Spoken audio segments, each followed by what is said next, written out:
I had Ted Nugent on the show during lockdown, I think, and he was remote, and he had this term where he harvests the animals. Right. And I just thought it was an interesting term because the way he presents that is it's just all part of the life cycle. Right. And when we grow up, and again, both of my grandparents were, well, one was a cattle rancher, as I mentioned, one was on a farm. Mm-hmm. And when you grow up in these rural environments, it's part of the life cycle. And you get used to it, and animals die, and you eat them, and then new ones come in the next season, and it's part of life. But when we get isolated from nature or Right. these parts, or we go into cities, then killing an animal, I mean, it's something shocking, something you're not used to doing. You don't do it growing up. And is this part of what's happening to our culture? Are we being separated from our roots, from nature? Right. And is that causing a lot of this? Right. Well, I mean, I think 100 years ago, something like 30% of the people in the United States were involved in food production. Now it's about 1.5% of the people feed 330 million people in the United States. And so we've become further and further removed from food production. You know, I think you saw that advertisement in Saudi Arabia for the wine, that city of the future they're trying to make, the 34, you know, it's like 500 meters across or something like that, 200 meters across, 500 meters high, and 170 kilometers long. They're going to pack 9 million people in there, you know, and you know they want to take people off the land, put them in these little cities, and then you know some corporation owns all the land, and we don't have our land anymore, and so.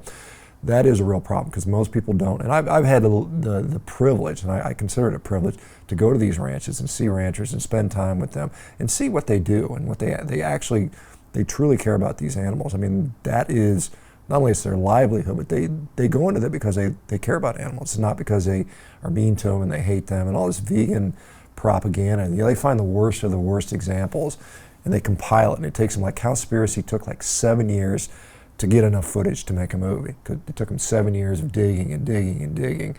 And so it's, the ranchers I know, they just take the best care. I mean, there's cows calving at 2 o'clock in the morning in a blizzard in Wyoming, and guess what they're doing? They're out there at 2 o'clock in the morning getting up to take care of these animals. I mean, your grandfather probably did stuff like that. Yeah. So it's like I said, the vegan narrative is so far removed from the truth. We could find any human behavior, right? And if we try to extrapolate it upon all human beings, we wouldn't want to be human beings anymore because you can find bad people all over the place. Yeah. What about hunters? Because that's pretty fascinating. You know quite a few hunters, and that Rogan's a hunter, obviously. That really triggers the vegans, and then the hunters will be the first ones to tell you that they actually care more about the environment and have more of a relationship with the environment and the animals than a vegan in New York City. What are your thoughts on that? Well, I think hunting, certainly, I mean, unfortunately we can't all hunt. With the number of animals wouldn't support hunting, so we need domestic animals. But hunting, I don't see a problem with it at all. I mean, they do a very good job, and the hunting is, particularly in the United States, is very well controlled. You know, the animals that are being hunted are going to be a problem if they don't hunt them. And so, all of us, all animals are going to be food at some point. You and I are going to turn into food at some point when we're done, and every single animal goes. And as opposed to humane slaughter, and I know vegans say there's no such term, but if you ask a cow, there's an interesting study out of the University of Pennsylvania, and they looked at white-tailed deer, which are ruminant grazing animals, and they tagged a bunch of them at birth, and they tracked them for 32 weeks. Over 50% were dead. Didn't get to 32 weeks, and most of them died through predation. They were torn apart by a bear or a coyote, or they starved to death, or they died of an injury. That's how most of them die in the wild. And you compare that to a cow, which has about a 98% chance to making it to full adulthood. It's protected, it's fed, it's sheltered, no predators eat them. They literally have one bad second of their life. Right. They're in there getting their back scratched. You go look at these new commercial dairies. They got back scratchers and automatic milkers, and they're just hanging out, laying in soft beds.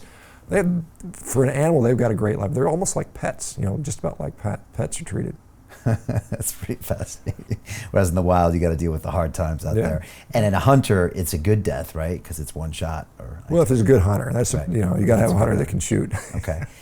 Indian subcontinent, most of those people were probably vegan for the last couple hundred years. Well, I mean, they're vegetarian. They're not vegetarian, vegan. But okay. This is an interesting thing about India. So, in the world, there are about 1.1 billion head of cattle, right? The largest number of them are in India right now.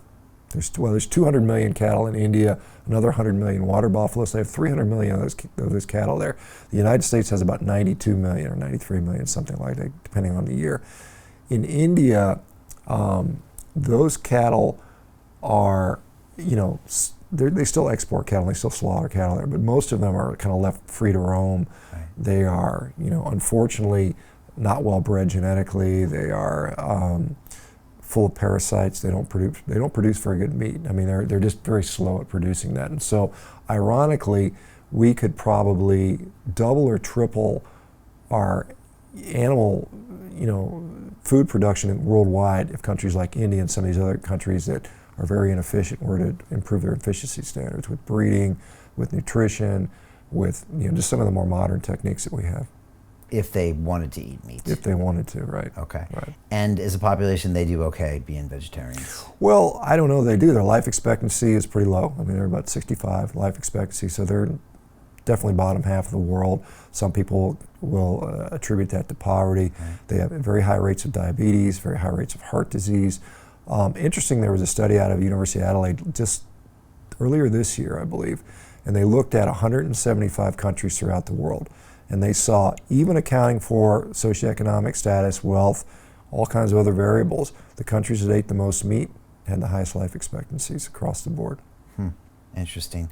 And you like to cite Iceland, which is a country that's been massively isolated. Right. Not a lot of agriculture on that island. Right, you can't. I mean, have you been to Iceland? I actually haven't. I've seen pictures. I've been to Iceland. I've been to Iceland in January. There are no mangoes growing in Iceland in January. I can verify that. Yeah. Or is it just cold? It's cold, but it's it's a frozen rock in the North Atlantic, right?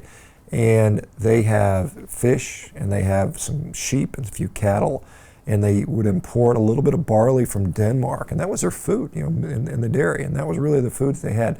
So when I went to Iceland to talk about a carnivore diet, they're like, yeah, we get it. I mean, this is basically all we had for most of our existence. And in Iceland, for instance, the number of centenarians, people over 100 male centenarians, one of the highest places in the world. And of course, they're absolutely prolific at sports. Strongman athletes and CrossFit athletes have been dominating for a country of only, I think there's 300,000 people in Iceland, and they dominate sports-wise because their diet is heavily animal-based. And some genetics maybe too. Right, genetics as well. Right. Interesting. If somebody's intrigued by this, how do they test it? How do they try it? Well, I think that, depending on where you are, if you're on a lot of medications, it makes sense to have a physician overseeing things because you're going to come off those medications. If you're on diabetic medications, insulin, sulfonylurea, if you're on antidepressants, if you're on antihypertensive meds, you're going to need some support. And that's what our company is going to be set up to do. We have physicians that understand this and help get people off medications. You're going to come off them, or you're going to want to come off of them? Well, you're probably going to come off of those medications. Just because you're going to change your diet and you're going to feel better. just because you're not going to need them, you're going to feel better. Yeah. And then when you toss them aside, you got to be a little careful. Right. You've got to be careful how you taper off on the medications. Okay. So that's you're just convinced they're going to come off them. Well, yeah, we see it over and over again. Yeah. Okay. I mean, sometimes some quicker than others, depending on what's going on. But yeah, it's very rare where people don't start to either reduce their dosage or completely come off. In fact, we did in the setting of 12,000 people, we had about 5,000 people that reported medication usage, and something like 79% of them within 3 months came off, either completely off all meds or significantly cut back. Within 3 months, we had 80% reduction in medications, which again, Big Pharma's not going to be happy about that, right? That's their annual plan is being harmed with that. Not going to be happy at all about that. Yeah. A lot of people aren't going to be happy with you. Yeah, sure. Do you ever feel that out there or no? I do. I mean, like I said, I get, and I'm, it's kind of funny because all I'm doing is, seeing wins and seeing people help and saying this is what we're doing. And it's funny, when I was an orthopedic surgeon making, $750,000 operating on people, no one said a word. It's like, oh, you're good, you're a hero, right? Now I'm in here taking people off medications, getting rid of diseases, and now I'm a villain suddenly. I shouldn't make any money on that. It's just kind of a weird sort of dynamic with that. Hey, do you want to profit from crypto? Then join my DeFi Academy. The Crypto DeFi Academy will help you create generational wealth. But don't take my word for it. Listen to my students. When I first got into crypto, I remember thinking to myself, I need to learn more. Brian Rose, learning crypto, learning DeFi, got to do it.